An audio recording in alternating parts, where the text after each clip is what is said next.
तो यहाँ पर जो पहला प्रश्न दिया है इसमें बोल रखा है निम्नलिखित में से कौन सा कथन सही नहीं है। अब सही नहीं है मतलब गलत है ना। केवल 4 एक अंकी अभाज्य संख्याएं, अभाज्य संख्या मतलब प्राइम नंबर्स। तो सबसे पहले इसमें प्राइम नंबर्स के बारे में समझ लेते हैं कि प्राइम नंबर 1 से 100 तक में कितने होते हैं और कौन कौन से होते हैं। ठीक है, तो 1 से 100 तक में यहाँ पर ये हमारे 25 प्राइम नंबर्स होते हैं टोटल। ठीक है, अगर 1 से 50 तक की बात की जाए तो 1 से 50 तक यही आपके प्राइम नंबर्स होंगे, यहाँ से लेकर यहाँ तक, है ना। और ये टोटल 15 होते हैं। तो 1 से 50 तक टोटल कितने प्राइम नंबर हो गए? 15 प्राइम नंबर हो गए।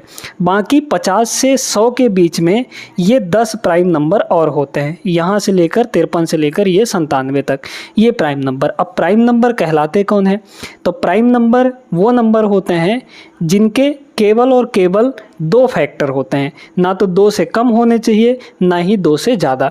मतलब ऐसी संख्याएं जो सिर्फ 2 ही नंबर से कटे, एक तो खुद से और एक 1 से। ठीक है, जैसे अगर हम 7 की बात करेंगे तो ये जो 7 है ये 7 1 से कटेगा और 7 से कटेगा, किसी और नंबर से नहीं कटेगा। तो जब कोई संख्या किसी और नंबर से नहीं कटता है तो वो एक प्राइम नंबर कहलाता है, यानी अभाज्य संख्या कहलाता है। क्लियर?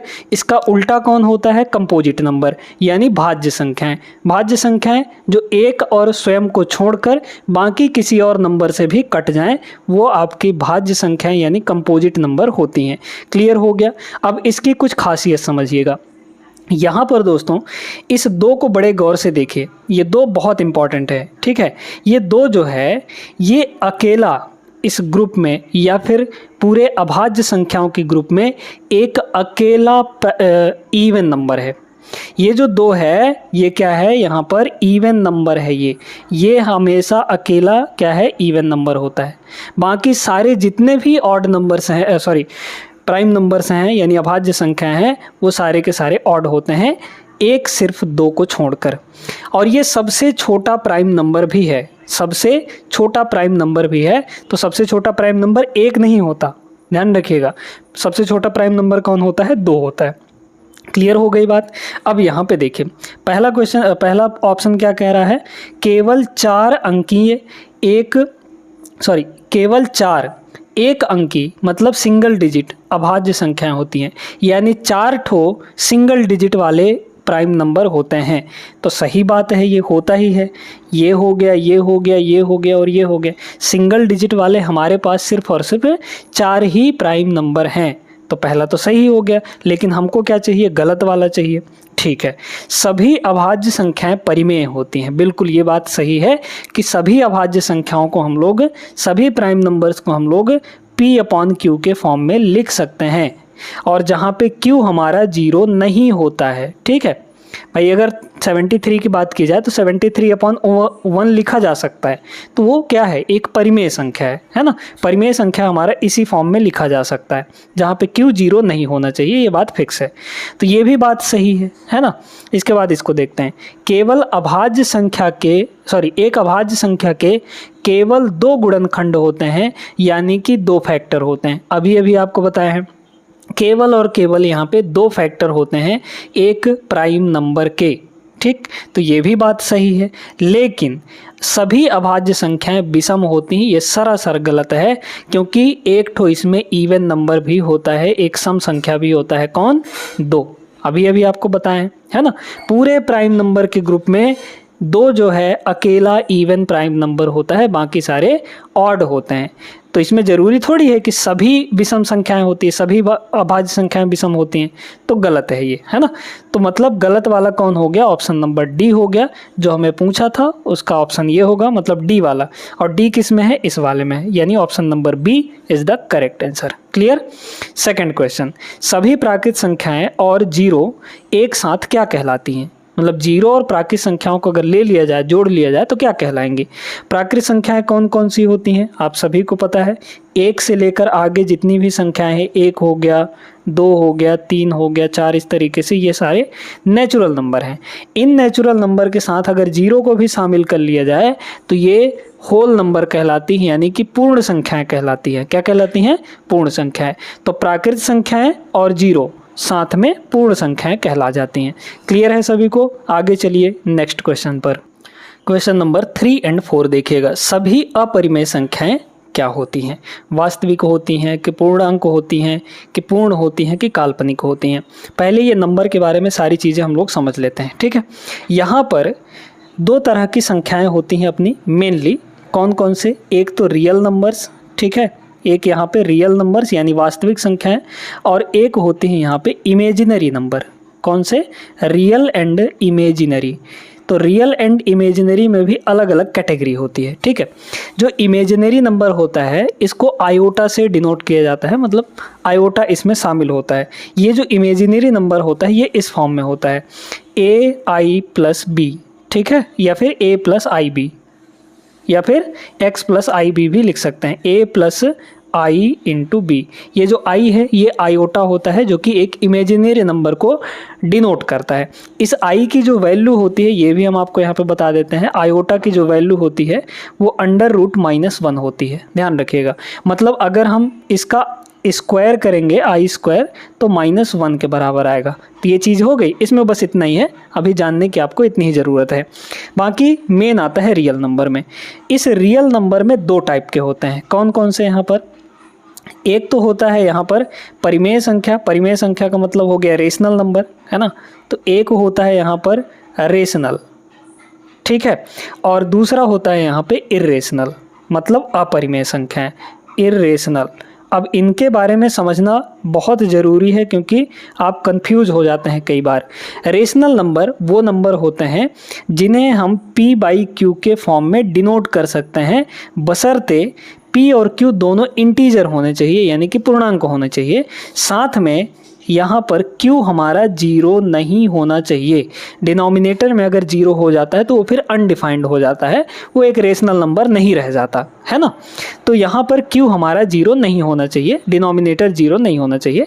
और एक ऐसा नंबर जिसे p भले ही इस फॉर्म में ना रहे लेकिन उसको लिख सकें यदि, तो वो परिमेय संख्या हो जाएगा, रेशनल नंबर हो जाएगा।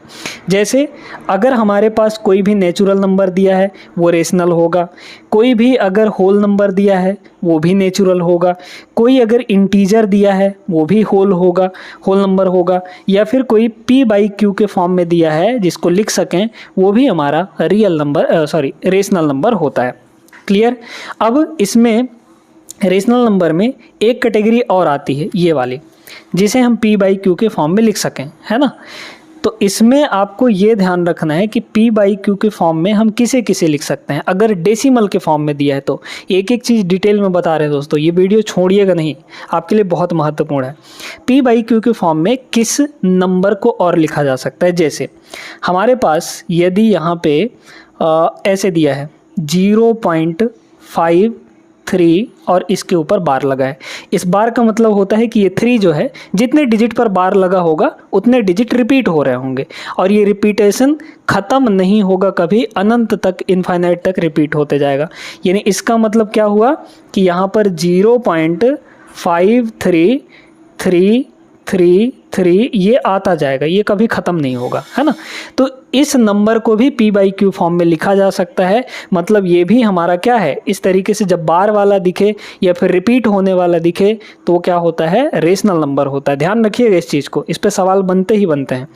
फिर इसके बाद अगर बात की जाए तो दूसरा क्या है, जिस पे बार नहीं लगा होता है लेकिन वो टर्मिनेटिंग होता है, मतलब ख़त्म हो जाता है, अनंत तक नहीं जाता, भले रिपीट ना हो रहा हो। जैसे अगर हम लिख रहे हैं कि 1.3257, है ना।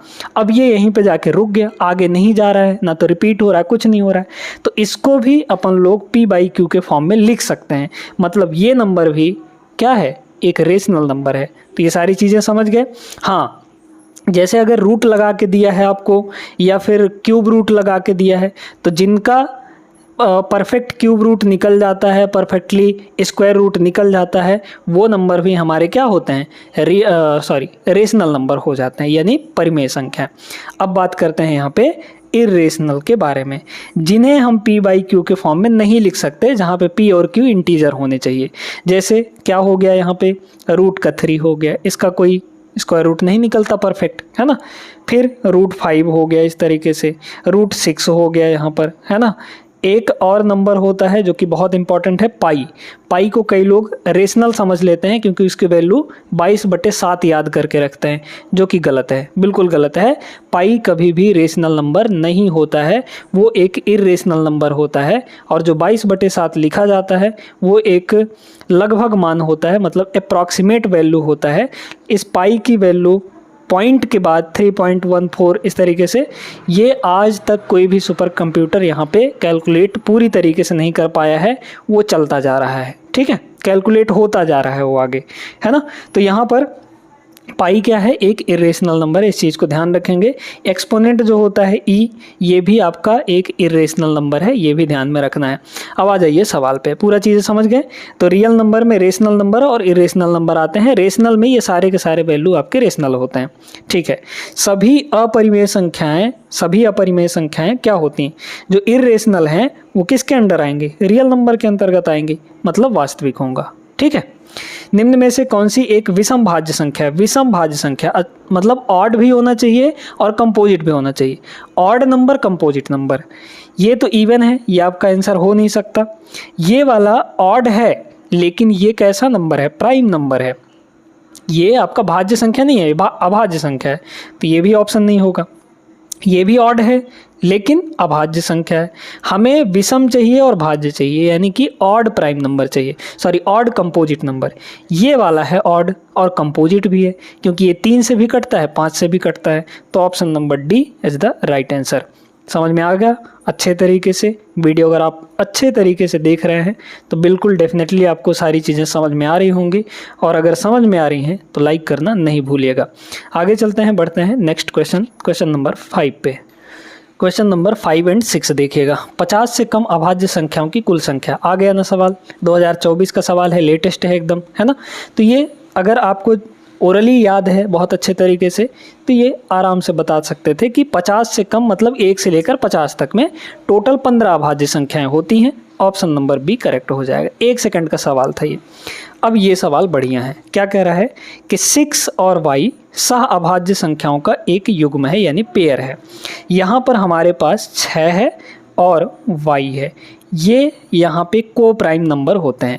को प्राइम का मतलब पहले समझ लीजिए, सह अभाज्य यानी को प्राइम, है ना।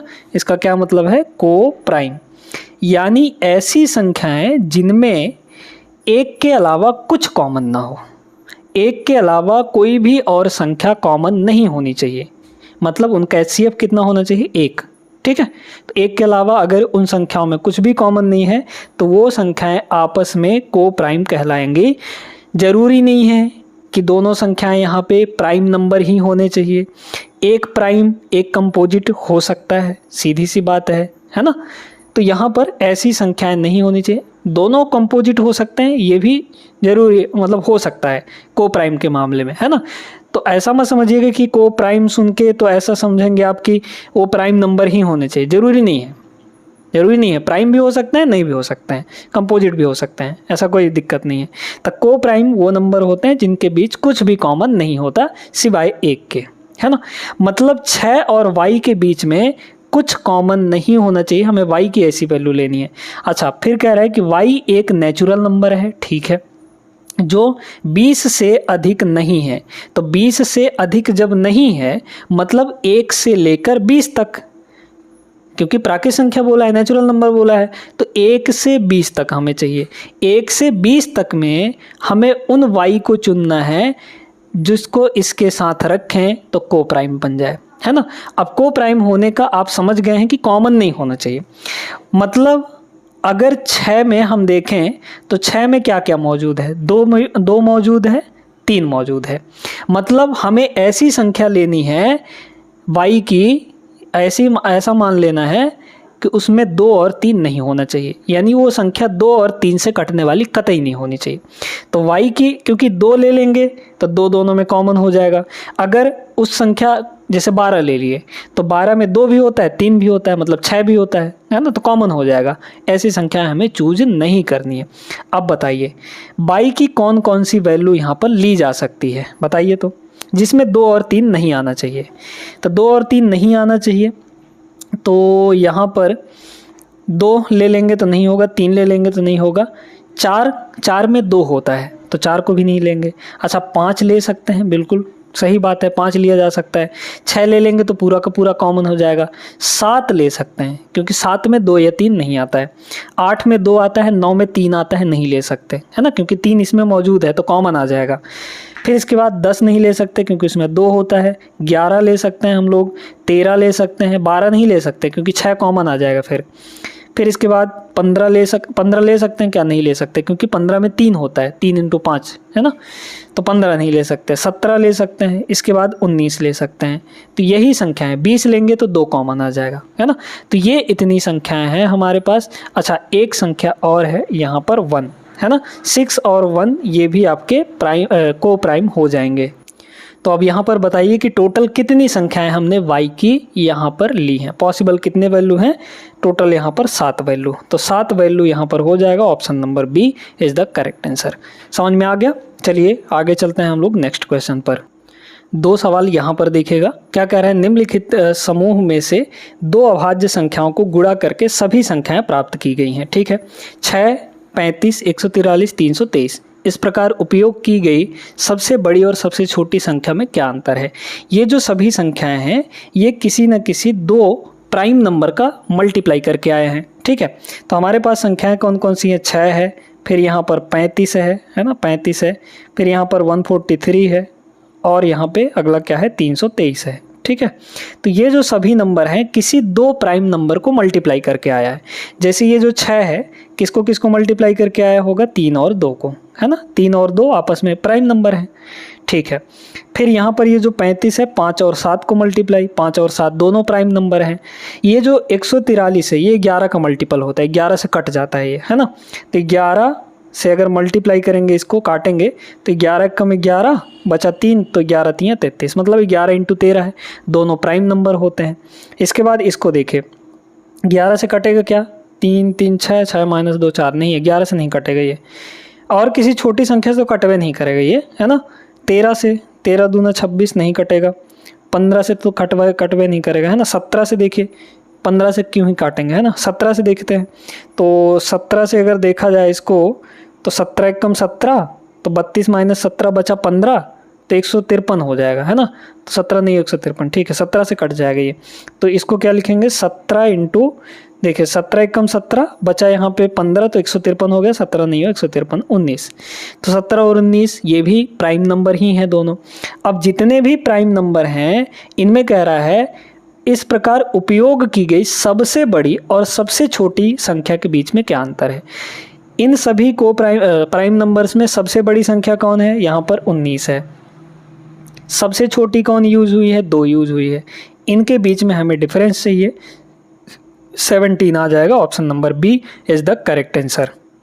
नेक्स्ट क्वेश्चन यहाँ पर देखते हैं, यदि k² + 3 और k³ + 5 अभाज्य संख्याएं हैं तो k का मान क्या होगा? ऑप्शन से रख के देखना पड़ेगा, है ना। चले पहले 2 रखते हैं, अगर यहाँ 2 रखेंगे तो 2 का स्क्वायर 4 + 3 यानी कि 7 हो जाएगा। फिर यहाँ पर 2 रखेंगे, 2 का क्यूब कितना होता है? 2 का क्यूब हो जाएगा 8, 8 + 5 यानी कि 13 हो जाएगा। ठीक है, कह रहा है कि अभाज्य संख्याएं हैं दोनों, बिल्कुल अभाज्य संख्याएं मिल रही हैं हमें कि नहीं? 7 और 13 दोनों अभाज्य संख्याएं हैं, तो सही बात है। अगर हम k का मान 2 रखते हैं तो ये दोनों संख्याएं अभाज्य आ जाती हैं, सही बात है, ऑप्शन नंबर ए ही हो जाएगा। आगे चेक करने की ज़रूरत नहीं है। अगर चेक करेंगे भी, देखिए जैसे अगर 4 रखते हैं, 4 का स्क्वायर 16 + 3 19 हो जाएगा, है ना। 16 + 3 कितना हो जाएगा? 19 हो जाएगा। फिर यहाँ पे देखिए 4 रखेंगे तो 4 का क्यूब 64, 64 और 5 64 और, अच्छा 4 चौके 16 चौके 64 और 5 कितना होगा? 69 हो जाएगा, है ना, 69। और ये जो है आपका प्राइम नंबर नहीं है, 69 प्राइम नंबर नहीं होता है क्योंकि 3 से कट जाता है ना, तो ये ऑप्शन भी नहीं होगा। इस तरीके से और बाकी ऑप्शंस को रख के देख सकते हैं तो नहीं आएगा उसमें, तो ऑप्शन नंबर फर्स्ट यहाँ पर करेक्ट होगा। अब यहाँ पर एक अगला टॉपिक शुरू होता है, टॉपिक का नाम है यूनिट डिजिट। यूनिट डिजिट के कुछ सवालों को हम लोग करते हैं यहाँ पर। यूनिट डिजिट में सिर्फ आपको ये देखना होता है कि इकाई अंक किसी भी संख्या का क्या आएगा, है ना। कोई भी संख्या हो उसके सिर्फ इकाई अंक से हमको ज़रूरत होती है, बाकी किसी और संख्या से नहीं। इकाई अंक की एक डेडिकेटेड वीडियो आपके चैनल पे, हमारे चैनल पे पड़ी हुई है, उसको जाके ज़रूर देख लीजिएगा, है ना। आप डालेंगे यूनिट डिजिट और उसके बाद वाइज कॉन्सेप्ट मैथ्स, तो वहाँ पर यूनिट डिजिट की जो भी हमारे चैनल पर वीडियो डली होगी वो आ जाएंगे, तो उसको ज़रूर देख लीजिए। उसमें हमने एकदम डिटेल में यूनिट डिजिट के बारे में और बहुत अच्छे अच्छे प्रश्नों को करवाया है। वहाँ से आपके पूरी कॉन्सेप्ट क्लियर हो जाएगी यूनिट डिजिट वाली। यहाँ पर भी बताएंगे, फिलहाल देखिएगा। तो कुछ सवाल यहाँ पर हैं, देखिएगा। जैसे इसमें हमें सिर्फ यूनिट डिजिट के बारे में बात करना है, तो सिर्फ और सिर्फ हमें इकाई अंक से काम होगा। इसका इकाई अंक कितना, देखते जाइए। हमें मल्टीप्लाई ही करना है तो सिर्फ इकाई अंक लेकर मल्टीप्लाई करेंगे। 7 का मल्टीप्लाई 7 में तो आएगा 9, ठीक है। 7 7 49, 9 आएगा इकाई अंक। भाई 49 में कितना होता है इकाई अंक, 9 हो जाता है, ये वाला है ना। तो करते जाइए, सिर्फ इकाई अंक लेना है आपको। 7 7 49 आया 9, 9 का मल्टीप्लाई 3 में करेंगे, 9 3 27 आया 7, 7 का मल्टीप्लाई 1 में करेंगे, 7 1 7, 7 का मल्टीप्लाई 2 में करेंगे, 7 2 14 मतलब आ गया 4, 4 का मल्टीप्लाई 3 में करेंगे, 4 3 12 मतलब आ गया 2, फिर 2 का मल्टीप्लाई यहाँ पर 2 में करेंगे, 2 2 4 आएगा। इकाई अंक इसका 4, ऑप्शन नंबर डी हो जाएगा। इतना आसान। इसको देखिए, अब यहाँ पर है दिक्कत, क्योंकि पावर वालों में समस्या होती है। अब पावर वालों के एक सिंपल सा तरीका आपको बताते हैं। उस वीडियो में हमने डिटेल में बात किया है, फिर भी यहाँ पर बता दे रहे हैं। अगर किसी नंबर का यूनिट डिजिट 0 1 5 या 6 आता है, किसी भी नंबर का जिसका लास्ट वाला अंक यानी यूनिट डिजिट 0 1 5 6 होता है, तो उसके पावर में कुछ हो, इसके यूनिट डिजिट में कोई चेंज नहीं होता, इसका यूनिट डिजिट नहीं बदलता है। फॉर एग्जांपल, जैसे हमारे पास एक संख्या है 13205, है ना, ये तो इसके पावर में हम चाहे 1 लाख रख दें, चाहे 50,000 रख दें, कुछ भी रख दें, इसमें 5 है तो 5 ही रहेगा, है ना। जब इसको पूरा सॉल्व करेंगे तो इसका जो यूनिट डिजिट है, यूनिट डिजिट, ये इसका यूनिट डिजिट 5 का 5 ही रहेगा। ऐसे ही अगर यहाँ पे 1 रहता, यहाँ पे 0 रहता, 5 रहता, 6 रहता, ये 4 संख्याएं अगर इकाई अंक में है तो उसका पावर कुछ भी करिए, इकाई अंक नहीं बदलने वाला है। लेकिन अगर ये 0 1 5 6 के अलावा कोई और डिजिट आ गया तो कैसे करेंगे, तब इसके लिए एक तरीका देखिएगा। जैसे इस सवाल में क्या है, हमारे पास इकाई अंक 4 दे दिया है, 0 1 5 6 के अलावा है, तो 4 को लिख लीजिए, मतलब इकाई अंक जो होगा उसको लिख लेना है। इसके पावर में ये जो पावर दिया गया है, इसको 4 से डिवाइड करके आपको रिमाइंडर लिखना है। जैसे ये 24 है, तो 24 है हमारे पास, अगर इस 24 को 4 से डिवाइड करिए और रिमाइंडर बताइए कितना होगा। अगर रिमाइंडर यहाँ पे देखा जाए तो कितना होगा, 4 छक्के 24, बचा 0, भाई 24 कट जाएगा ना 4 से, तो बचा 0, रिमाइंडर आ गया 0। लेकिन 0 रिमाइंडर लिया नहीं जाता यहाँ पे, है ना। 0 का मतलब 4 भी होगा, क्योंकि 4 से ही डिवाइड करे हैं, तो रिमाइंडर या तो 4 आएगा या फिर 0 आएगा। मतलब 0 का मतलब ऐसे समझ लीजिए 4 लेना है हमें। तो जब भी रिमाइंडर 0 आ जाए तो 4 लेना है आपको, मतलब यहाँ पर क्या रखेंगे, 4 रखेंगे। तो 4 का पावर 4, अब 4 का पावर 4 करेंगे, कैसे होगा, 4 4 4 4, 4 बार 4 मल्टीप्लाई हो जाएगा। ये 4 चौक 16 मतलब 6, ये 4 चौक 16 मतलब 6, फिर 6 इंटू 6 यानी कि 6, 36 आ जाएगा, 6 आएगा। तो इसका यूनिट डिजिट 6 आएगा, option number D correct answer हो जाएगा, ठीक है। लेकिन अगर 4 से डिवाइड करने पर, पावर को 4 से डिवाइड करने पे 1 आता है, 2 आता है, 3 आता है, तो वही रखेंगे, जो रिमाइंडर आएगा वही रखेंगे। लेकिन अगर 0 आता है तो आपको 4 रखना पड़ेगा, क्योंकि 0 से दिक्कतें क्रिएट हो जाती हैं। अगर यहाँ 0 रख देंगे तो 4 का पावर 0 1 हो जाता है, गलत आ जाएगा। चलिए इसको करते हैं। यहाँ पे कितना दिया गया है आपको, 7 दिया गया है ना। तो यहाँ पे रखते हैं 7, इसके पावर में 45 है। 45 को आप 4 से डिवाइड करिए, 45 को यहाँ पर 4 से अगर डिवाइड करेंगे तो 11 चौक 44, 44 तक तो कट जाएगा, 1 बच जाएगा, मतलब इसका रिमाइंडर कितना आया, 1 आया। तो रिमाइंडर 1 लिखेंगे हम लोग, यहाँ पे जो रिमाइंडर आएगा उसी को लिखना है। फिर यहाँ पे है 8, तो मल्टीप्लाई 8 लिख लीजिए। पावर कितना है, 73, है ना। इस 73 को भी आपको 4 से डिवाइड करना, हमेशा 4 से ही डिवाइड करना है। 4 से इसलिए डिवाइड करते हैं क्योंकि 4 बार किसी नंबर को मल्टीप्लाई किया जाए तो यूनिट डिजिट फिर रिपीट होने लगता है। क्लियर है। अगर जैसे यूनिट डिजिट 7 है यहाँ पे, तो जब हम इसी संख्या को 4 बार मल्टीप्लाई करेंगे तो 4 बार के बाद वो फिर यूनिट डिजिट रिपीट होने लगता है, इसलिए 4 से ही डिवाइड किया जाता है ना। तो 4 से 73 को डिवाइड करिए, 18 चौक 72, 72 तक तो 4 से कट जाएगा, 1 इसमें भी बच जाएगा, तो 1 रिमाइंडर आ गया। अब बताइए, 7 की पावर 1 7 होता है, 8 की पावर 1 8 होता है, 8 सते 56, 8 सत्ते 56, मतलब यूनिट डिजिट कितना होगा, यहाँ पर 6 आ जाएगा। तो यूनिट डिजिट यहाँ पर 6 होगा दोस्तों। Option number B is the correct answer. समझ में आ गया। पावर को आपको 4 से डिवाइड करना है। हाँ, एक चीज़ और है यहाँ पे, जैसे कभी कभी क्या होता है कि पावर में सिर्फ 2 अंक नहीं देता। पावर में जैसे यहाँ 45 है तो 2 ही डिजिट है, इसमें आपको 3-4 डिजिट दे देता है। जैसे मान लीजिए यहाँ पर ये दिया है 1007 दे दिया है ना, या फिर 1999 दे दिया, 4 डिजिट का दे दिया। तो आपको क्या करना है ना, 4 से वो पूरी संख्या को नहीं डिवाइड करना, 4 को उस पूरी संख्या को नहीं डिवाइड करना, आपको क्या करना है, लास्ट के सिर्फ 2 डिजिट को ही डिवाइड करना है। जैसे इसमें 2 ही डिजिट है तो इनको डिवाइड कर रहे हैं। पावर में अगर 4 अंक का कोई संख्या आ जाए तो उसके लास्ट वाले 2 ठो को 4 से डिवाइड कर लीजिए और रिमाइंडर निकाल लीजिए। ये काम आपको करना है। आगे चलिए नेक्स्ट पे। अब जैसे यहाँ पर इन दोनों सवालों को देखें, यूनिट डिजिट ही निकालना है, तो यहाँ पर देखें पहले 3 को लेंगे तो यहाँ पर हो गया 3 हमारे पास। अब इसके पावर को देखें, पावर 1632 है, लेकिन हमने क्या बताया, सिर्फ पूरे को मत डिवाइड करिए, पूरे को डिवाइड करेंगे तो भी वही रिमाइंडर आएगा, लास्ट के 2 को डिवाइड करेंगे तो भी वही रिमाइंडर आएगा। तो लास्ट का 2 कितना है, यहाँ पर 32 है। अच्छा, 32 को अगर 4 से डिवाइड करते हैं, 32 को 4 से डिवाइड करें तो रिमाइंडर हमारे पास कितना आएगा, 4 8 32, 0 आ जाएगा, है ना। तो 0 तो हम लेंगे नहीं, 0 की जगह पर क्या लेना पड़ेगा, 4 लेना पड़ेगा। तो यहाँ पर पावर में 4 हो गया। फिर मल्टीप्लाई, यहाँ पे कितना यूनिट डिजिट 4 है, ये वाला, यहाँ पे भी 32 है तो 32 का मतलब फिर वही 4 है ना, तो ये भी 4 हो गया। फिर मल्टीप्लाई, यहाँ 5 है, बताए थे 0 1 5 है, 5 के पावर में कुछ हो वही आएगा, तो यूनिट डिजिट इसका 5 ही आ जाएगा, तो डायरेक्टली 5 लिख लेंगे हम लोग। 3 का पावर 4, 3 का पावर 4 कितना होता है, 81, मतलब 1 हो जाएगा। 4 का पावर 4, इसका इकाई अंक आपको निकाल के बता चुके हैं, कितना होता है यहाँ पे, 6 आ जाता है। 256 होता है ना, 4 चौके 16, 4 हाँ 16 16 हम 256, मतलब 6 आएगा इकाई अंक। फिर यहाँ पर ये 5 है, तो 5 छक्के 30 और 1, 30 एक कम 30, 0 आएगा। इसका यूनिट डिजिट क्या हो जाएगा, 0। ऑप्शन नंबर बी करेक्ट होगा। समझे कि नहीं, अच्छे से क्लियर होते चल रहा होगा आपको। आ जाइए इस पे, 3 है 3 है 3 है, सभी जगह 3 है, कोई दिक्कत नहीं है।